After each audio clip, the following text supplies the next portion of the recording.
concert, hindi lang isa ang kanilang show, kundi dalawa.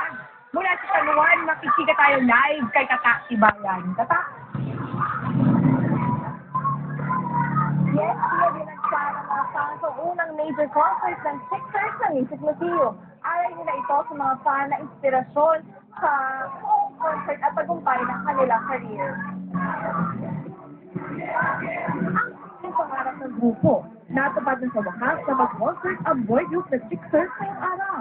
Kanina sa matinee show, hindi makilig ang fans.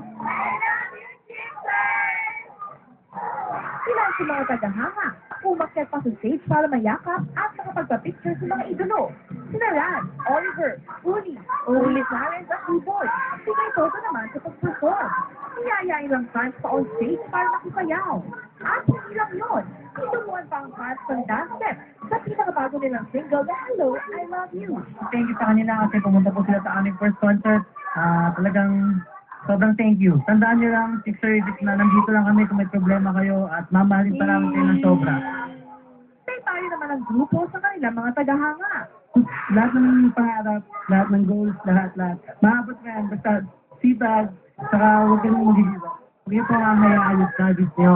Siyempre po, we balance the time, balance na po natin yung kumari sa gagawa natin sa studies.